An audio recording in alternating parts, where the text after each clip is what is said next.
answer your question. So time to get started. Yachting the Turkish Mediterranean. So today's agenda, I'm hoping that we can cover this in about 30 minutes of time. I'm going to introduce your host. We're going to go over some of the pre-trip information that you need in terms of what to bring, how to get ready, what to pack, and so on and so forth. We'll talk about your arrival to Turkey, as well as I'll touch on a few things. I'm not going to go over the itinerary in great detail. Presumably you have done that already. But if you have a question or you're wondering about anything, I'll just cover off sort of some of the highlights, some of the things that you need to know, and then questions and answers at the end, but I'll try to answer them on the fly if I can. So first of all, introducing your host, Beth would have joined us on the webinar today. She sends her sincere regrets. She's had a bit of a family emergency. She's had to fly out west and is not available for our webinar today. She is an amazing human being. She has hosted a few of our trips so far. She is a coach in personal coaching, entrepreneurs, very, very smart and well-traveled woman, and a lot of fun to be around. And she is going to make sure that your trip is absolutely amazing, since I can't be there myself as much as I would like to be there myself. So Beth, will be the one along with you on the trip. Her role is as a host of Wheel and Anchor, so she is a representative of us, of all the team that puts this trip together. She is there to make sure that the trip goes as smoothly as possible. A lot of effort goes into all the details in coordinating, setting up the trip to make sure you have a great time. She's there to make sure it happens as planned, or if something does occur in travel, there's always hiccups along the way. She will be there to smooth over those and make sure that you have a good time. Beth is not a local guide. So just to clarify that, her role is not to tell you, how old is the mosque or what the culture and tradition and all the rest of it. We have a local guide in Turkey and in the stops along the way on your Gulet, the Gulet portion of the trip. So they're the ones that can answer all the local questions.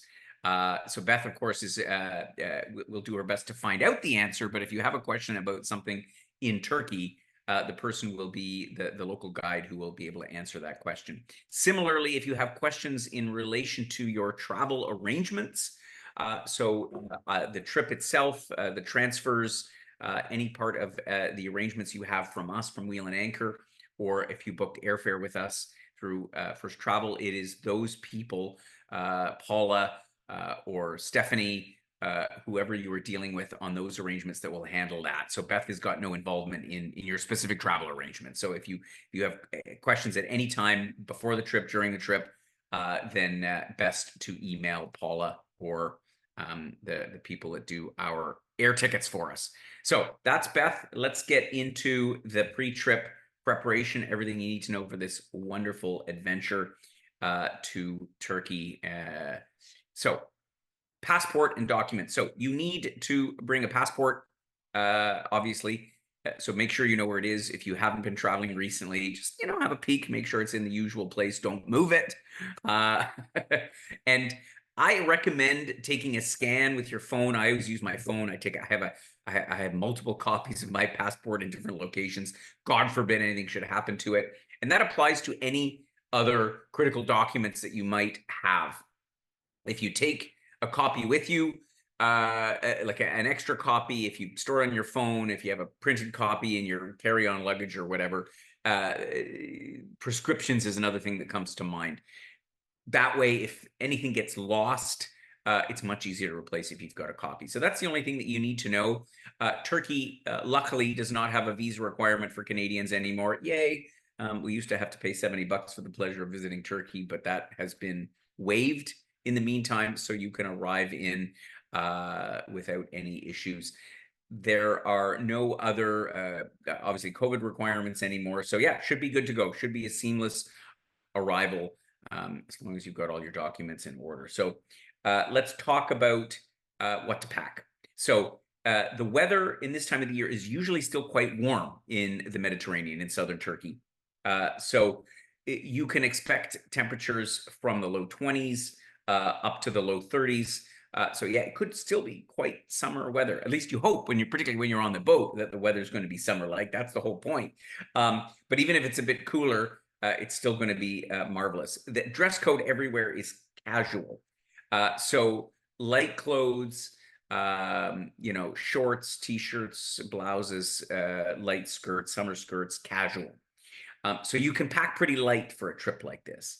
Now, uh, keep in mind that you will visit mosques along the way, particularly mostly in Istanbul, but you may in Bodrum or at some of the or in Ayvalık or may some of the stops along the Gulet. So when you're visiting a mosque, you do have to respect that there is a bit of a dress code. Women will need to have their knees covered, shoulders covered, and in some cases they actually make you cover your head.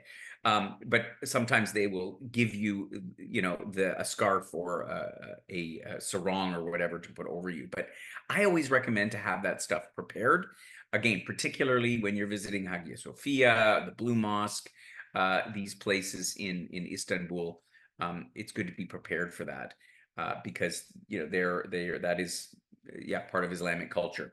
Um, but as I say, other than that, footwear is important. Be mindful that you have comfortable footwear. You're going to be doing a lot of walking again, particularly around Istanbul, but also in the stops along the way. It can be uneven surfaces, paths, nothing too crazy, but good, sturdy, comfortable walking footwear is important. Obviously, we're going to be on the Gulet for that week. So you're going to be around the water. Water shoes can be handy. If you like to swim, and the Mediterranean is usually still beautiful at this time of the year, you'll definitely be swimming. Water shoes can be handy because the beaches aren't all soft sand like in the Caribbean. It tends to be pebbly beaches, or even rocky in some cases.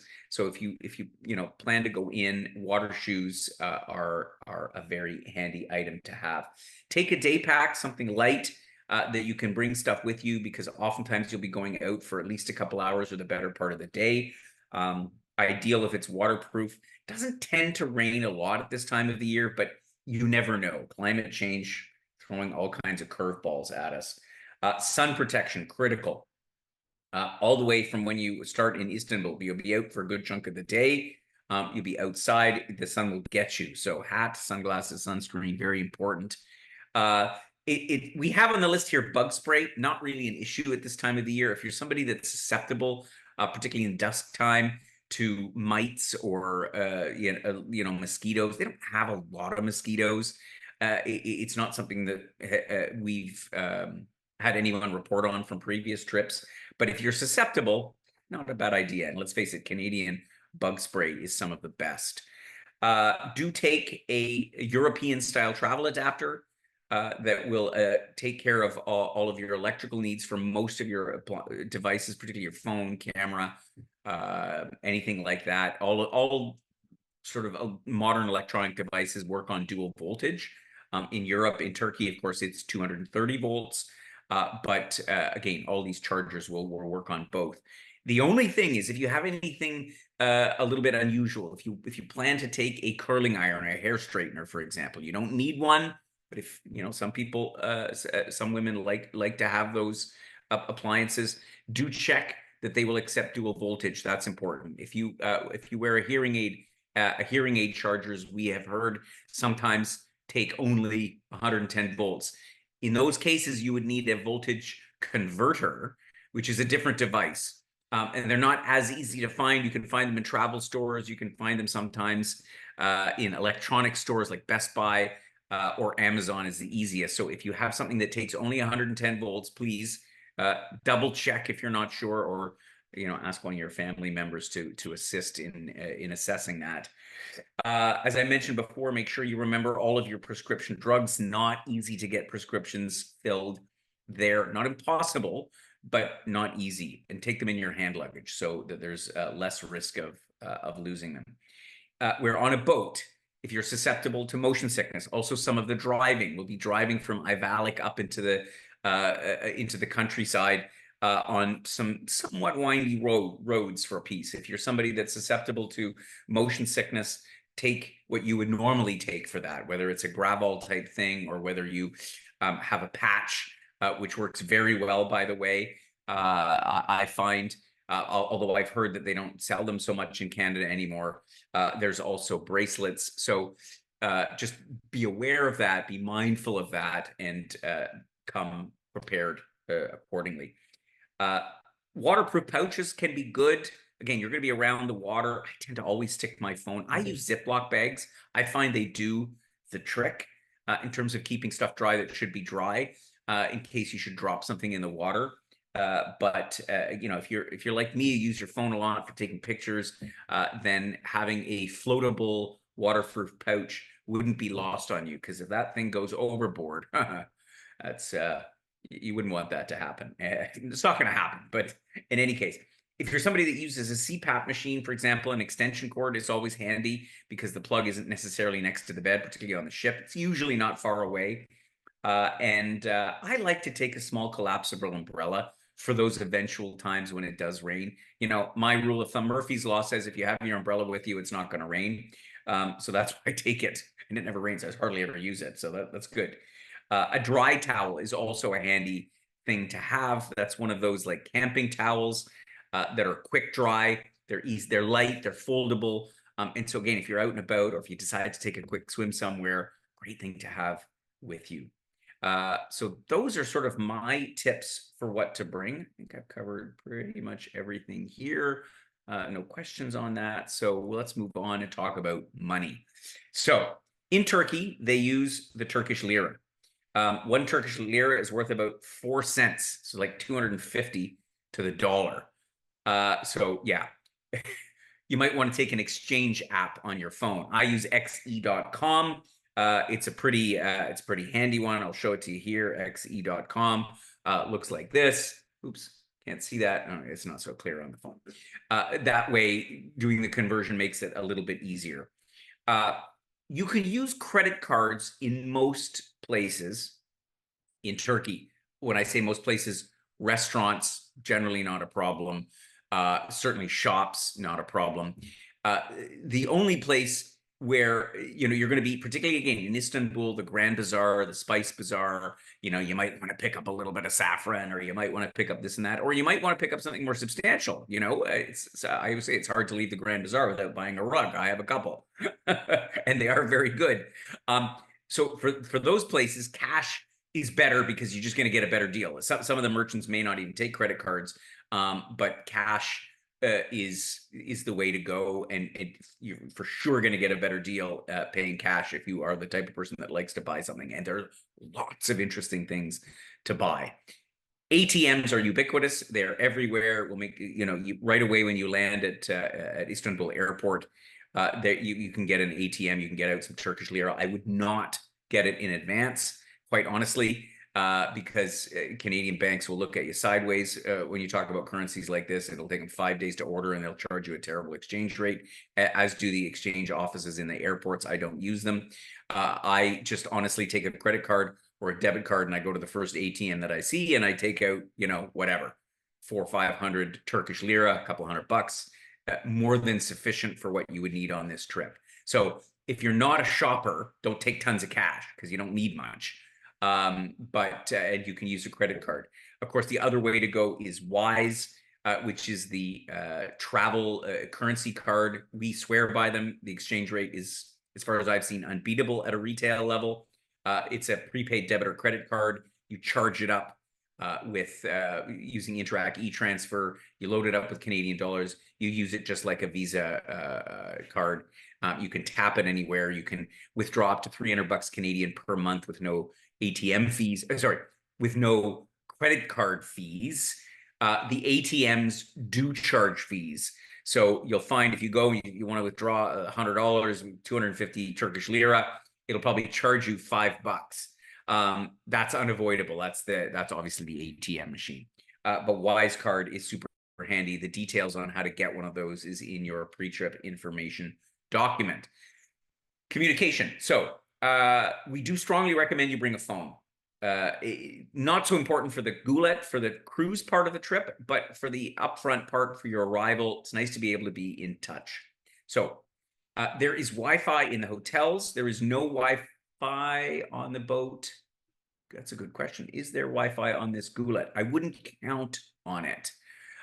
So if you want to be, if you want to have mobile data all the time, and let's face it, in this day and age, most people do, you have two options. You either use your roaming plan from home, Bell, Rogers, whatever other one, they all have roaming plans. They're expensive. They're about 16 bucks a day plus tax. And then you have your phone number. Everything works just like it does at home. It's just pricey. Or you get a SIM card. That's this little thing in here. In the meantime, there are two kinds of SIM cards. There's physical SIM cards. That's this one here. You can buy them at the airport in Istanbul or even downtown when you arrive at a mobile phone shop. They're pretty easy to get. You do need ID in Turkey to get a SIM card. Then you buy a prepaid card for a month, cost you 10, 15 bucks, maybe 20 at the most, and it'll give you enough data for the whole time that you're there. If you have a new smartphone, of course, you can obtain an eSIM. You may have heard of those before. This is basically one of those, but it's virtual. You have to check if your phone accepts eSIMs. Most new smartphones made in the last couple of years accept eSIMs. In fact, the newest iPhone doesn't even take a physical SIM. You can only have an eSIM. You can buy those online. I do not have a recommended provider. There are, in the meantime, hundreds of them. I can't tell you which one is good and which one is not good because it varies from country to country. Our hosts have used Airolo before, Airolo. I use one called Fonus, Fonus, that works in a bunch of different countries. There's different packages available. You kind of just have to do some research on the topic. This is also something where if you're a little bit technologically not so savvy like me, then go to a younger member of your family or a friend of the next generation down or two, and they will help you solve the problem much quicker than you might otherwise, because it's all a little bit daunting, this world of communications, I must admit. So Telegram is the app that we use for communicating with our members before and during the trip. It is a chat app, much like WhatsApp. A lot of you will be familiar with WhatsApp. Same, but different, or Messenger or iMessage or whatever.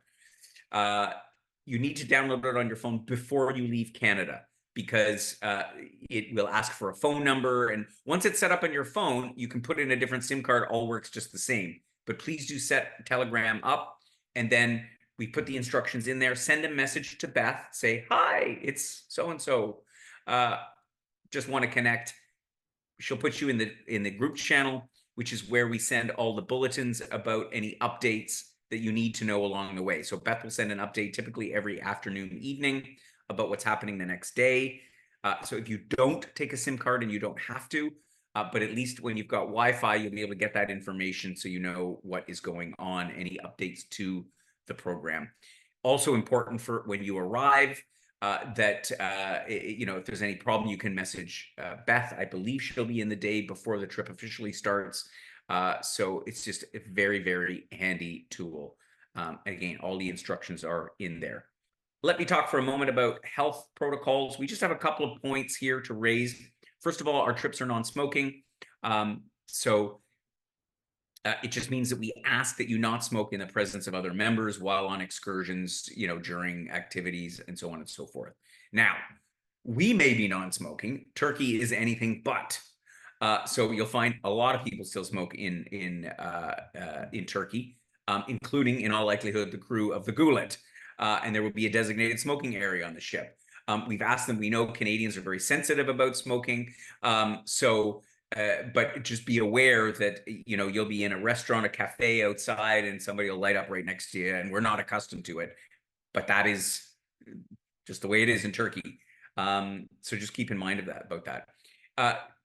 Second point, alcohol consumption, drink in moderation, just for your own safety and benefit, and also for the benefit of others who are maybe uncomfortable. Alcohol on board the Gulet is included. So we have stocked the boat for you based on your wishes. There is not an unlimited supply. We've sort of tried to get a whole smattering of stuff. But because, again, you're on a boat, and if you're not accustomed to being on a boat, again, this is when problems can occur. So just be mindful about the alcohol consumption. If you should injure yourself at any point on the trip, you trip and you have a minor fall, or you get a scrape from something. Please do let your host know, and please ask for a physician, because we want to be extra careful that your health is looked after. So, but it's up to you to ask us if you need to see a physician, and if you do anything to yourself, we will facilitate that. We just need to know. And finally, if you have symptoms, if you develop symptoms, if you're coughing, sneezing in particular, listen, we all know, please bring a mask, wear a mask, because everybody is sensitive in this day and age to communicable diseases. COVID is still a thing. And so wearing a mask will, inhibit transmission from one person to another. And so if Beth asks you to wear a mask because you're sneezing and coughing, please don't be insulted. But we just ask, again, in the interest of all of your members on the trip, that you be responsible for your health. Yes, Susan, I'll come back to your question at the end. Good question. Okay, so arriving into Istanbul. In the 24 hours before you depart, do keep an eye on your emails, because your airline will typically let you know if there's going to be a problem, if the incoming flight is delayed, that is going to delay your flight. Keep an eye on that.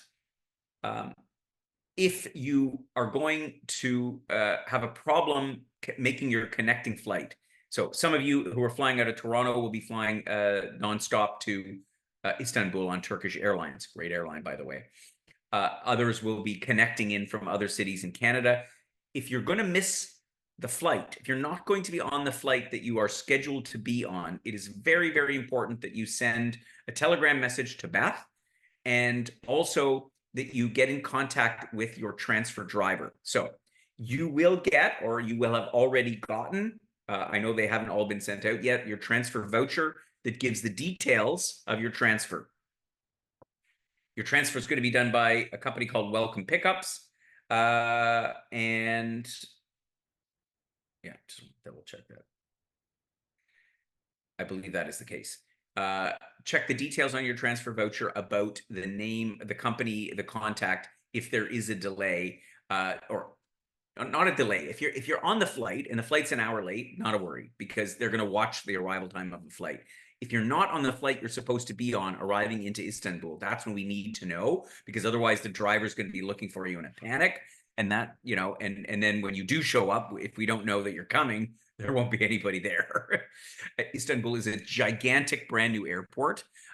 It may occur as a bit daunting, because it's like Pearson Airport times 5. It's huge, but it's super well organized. And you come out in the same area. There will be lots of people waiting in the arrivals hall after you get through baggage claim. You will find your driver, but they will probably be 100 or more drivers with signs there. So patience, it's all be fine. You'll find your person, not to worry. And people in Turkey are actually very friendly and lovely, and you will get sorted. I'm not too worried. Keep in mind as well, there's a 7-hour time difference between Eastern Canada, between Eastern Standard Time and Istanbul and Turkey, 10 hours from out west. If you are susceptible to jet lag, like most of us, you might want to consider using timeshifter.com. This is an app that helps you regulate your body clock a bit in the few days leading up to the trip, that really does help in alleviating some jet lag, so you can really enjoy everything from the first day without passing out at the dinner table. I tend to do that.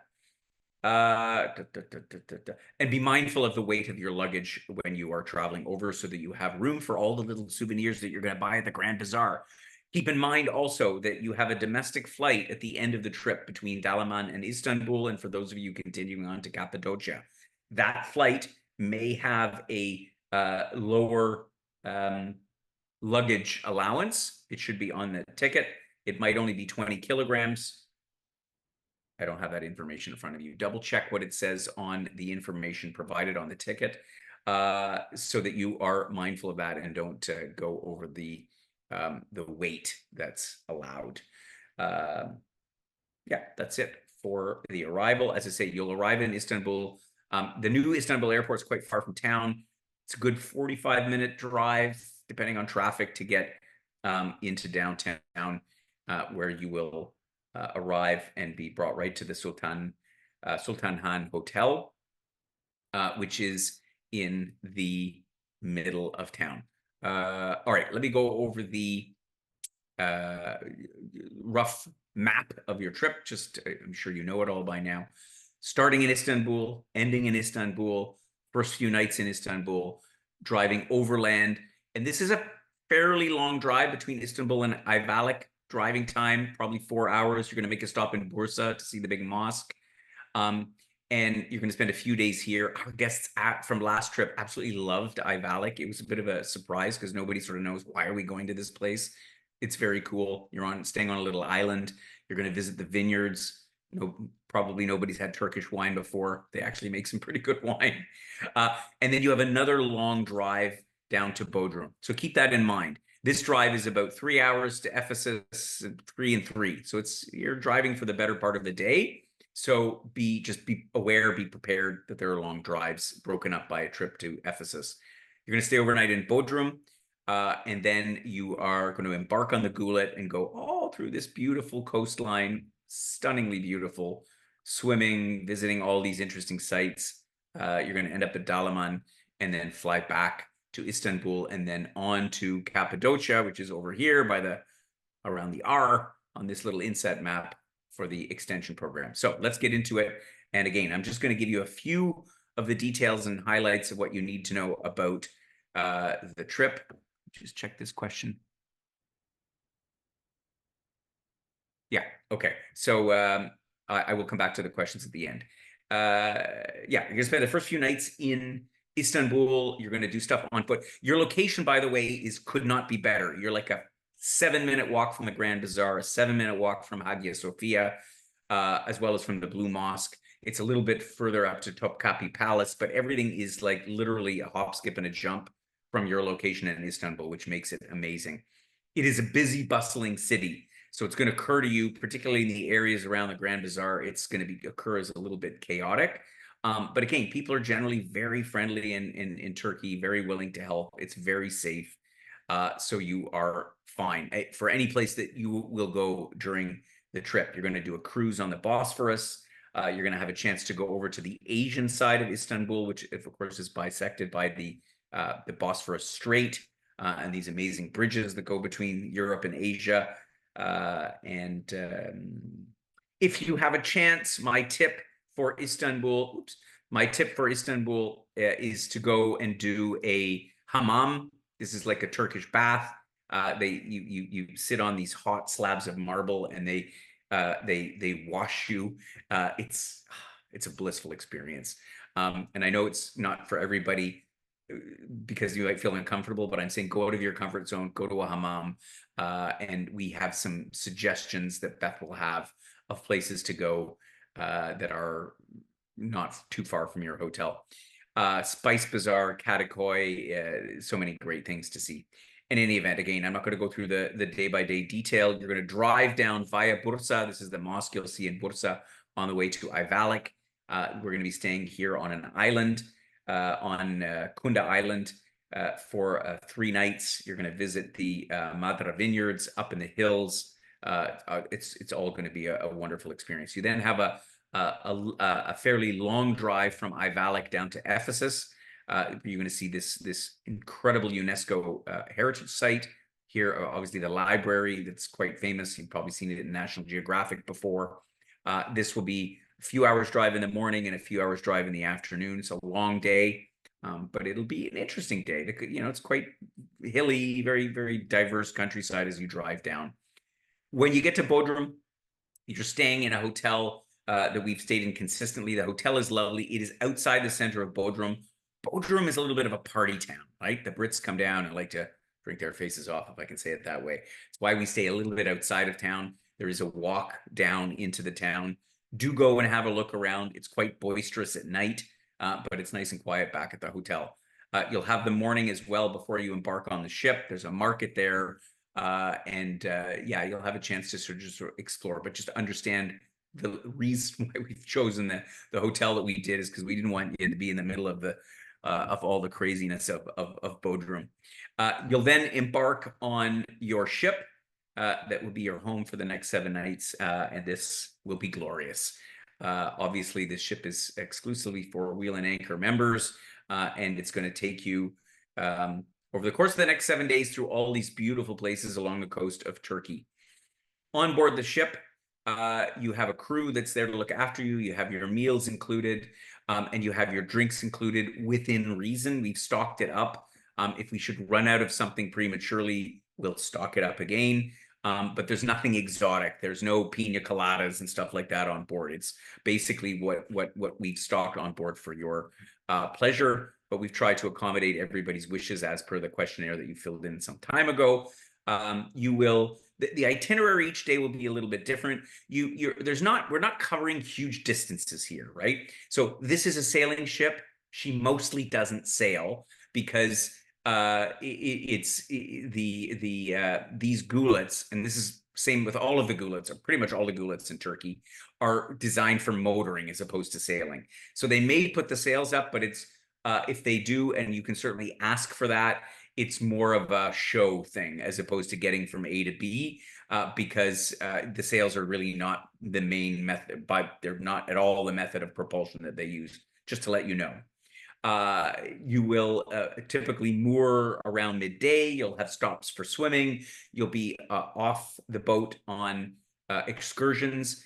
Everything is weather and sea permitting, so do keep that in mind. If for some reason you should get bad weather come through, that will influence the schedule and the ability to do all of the excursions.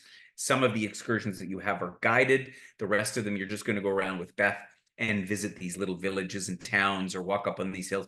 It's lovely countryside. You'll have a lovely time. And there'll be, as I say, chances for swimming along the way, places to stop to have a bite of lunch on shore. And you're going to be on and off the boat. There's snorkeling equipment available as well. I wouldn't say the snorkeling, this is not really a snorkeling destination. I mean, you can see here in this picture of Fethiye that, there are some lovely shallower areas and there's some rocks, but there's no tropical fish or anything like that. At the end of the day, it's the Mediterranean. The water is very clear for the most part. But I wouldn't say that there's any spectacular underwater world that you're going to go snorkeling for. After 7 days online, you're going to disembark at Dalaman, and you wish that you'd stayed for another week on board the boat. And then from here, you will fly back in the afternoon from Dalaman to Istanbul, and then stay overnight. For those of you then continuing on to Cappadocia, so if you're not continuing on to Cappadocia, you just bear with me for a moment. If you're continuing on to Cappadocia, we've had to split the group into two to fly to Cappadocia because of capacity on the aircraft. Unfortunately, there was no way around it. So one group will leave quite early in the morning, and we've thrown in an extra little visit there to sort of kill some time. And the next group will leave a little bit later in the morning. Yeah, so unavoidable, but nevertheless, you will reconnect in Nevşehir, and then head for a visit and then go for your experience of Cappadocia, which is going to be amazing. These cave dwellings that are all around. Obviously, the hot air balloon ride is going to be the highlight of the whole experience in Cappadocia. You will have a wonderful time. Beth will be there to look after you and yeah, make sure that you have a lovely visit throughout here. Okay, I've covered everything. So now it's time to address the questions. Carol asked, is there time to enter the Blue Mosque? Absolutely, there's time to enter the Blue Mosque. On your sightseeing tour, you're not going to go inside everything because otherwise you'd need 2 days. So some of the things you will visit inside and some of the things it'll be like in your free time. It's close by. So you definitely have time to visit the Blue Mosque. Carol also asked about tipping. Good question. Tipping is included. So we've included gratuities for all of the tour where you're together with Beth. So you don't have to worry about tipping anything. It's already included in your price. We've already allowed for it, and we will make sure that everybody gets a good tip. The only place that tipping is not included is any meals that are not included in the itinerary. The rule of thumb in Turkey, as is in the same in Europe, is you sort of round up modestly. So there is no, it's not like here in Canada, it's 15, 18, 20%. They don't have that there. So check first of all on your bill if there's a service charge added, in which case it's added and you don't need to add a tip. But in most cases, if the bill is like 18 euros, you round it up to 20. Or if it's 47, you round it up to 50 kind of thing, assuming you get good service. Tipping is not obligatory, but that's kind of the rule of thumb. As I say, most of everything that is included from us, from Wheel and Anchor, the tipping is covered. Your arrival transfer, because we're not there to tip. If the driver does a great job, you don't have to, but you could certainly give them a couple of euros or a couple of lira or whatever. Similarly, the housekeepers, we also don't tip, except for on the boat. The crew of the boat is absolutely tipped. They're looked after. Number of participants on this trip, I believe you are at 16, which is as many as we can have because it's only a small boat. It's only you guys. Susan asked about several sites in Turkey, quote, fees in euros. Do you recommend bringing euros? I don't recommend. If you have euros, bring them. The currency in Turkey is lira, but because they get a lot of tourists, particularly from Europe, if you're going in and somebody's trying to sell you a carpet and you're actually talking about buying a carpet, they may very well quote you in euros or they'll quote you in US dollars because they basically want to sell you a carpet in whatever currency you want to pay. However, lira is the currency. That is the one that you should focus on bringing. So I wouldn't go out and get euros unless you already have them. There's no point. Luggage weight restrictions. Turkish Airlines allows for heavier weights, but you pay for it as possible on the flight for 23. Let me confirm because I don't have the information at my fingertips about the luggage, and I'll make sure a note goes out to everybody in the group to confirm about the luggage on that flight, because domestic flights in Europe are often 20 kilograms. So Susan, it's a great question, and I'm sorry I don't have the answer at my fingertips, but I promise I'll let everybody know. Kathy, what determines whether we eat dinner on the Goulet or in a restaurant or on land?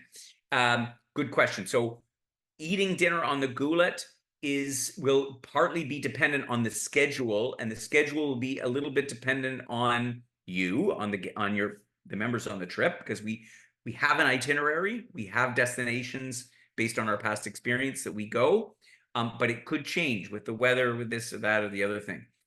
So it'll be just determined on the fly, and also as I say, in a conversation between the folks on the trip and Beth and the crew, and it's like, oh, this is a lovely town. There's a great restaurant there. Let's go out for dinner tonight. So it's a little bit of a combination of that. And we do that because, again, we want this to be a comfortable and experienced sort of for everybody. There may even be instances where some people say, oh well, let's go ashore for dinner, and others like, I just want to have a snack on the boat. We'll make sure that you're well fed in the context of what's in the program and the inclusions that are in the program. So as we always say in our programs, the meals that we have indicated, you will get the number of meals that we have indicated, but they could change. So please bear with us for that, because we're trying to make it, again, the best experience possible, as opposed to specifically this dinner or this lunch, so on and so forth. I hope that makes sense. Good. Are there any other questions? So I'm going to come back to everybody about luggage weight. And I think I've answered all the other questions. If you do have questions, because of course that question will come up 5 minutes from now after the webinar is over, please drop a note to Paula. You can also send a Telegram message to Beth. If you haven't already, I recommend reaching out to Beth and saying hi, and just letting her know that you have, just making sure that you're connected with her on Telegram, so you can message Beth as well. And either way, if we don't have an immediate answer, we'll come back to you. But most questions we should have an answer to. And I'm sorry I didn't get an answer on the flight, but I will. I promise I'll come back to everybody with that. So on that note, have a marvelous time. I really do wish I was going with you, quite honestly. But you're going to have a marvelous time with Beth. She's a fantastic host, and this is a terrific itinerary. We had such rave reviews about it from last year, because it's a Wheel and Anchor trip. Have a great time, everybody. I look forward to getting your feedback when you come back. And for those of you who, I've seen some of you in events in the last couple of weeks. And for those of you who are coming out to Ottawa or Toronto, I look forward to meeting you week after next, and otherwise, hopefully on another trip in the future. Take care, everyone. Have a good day.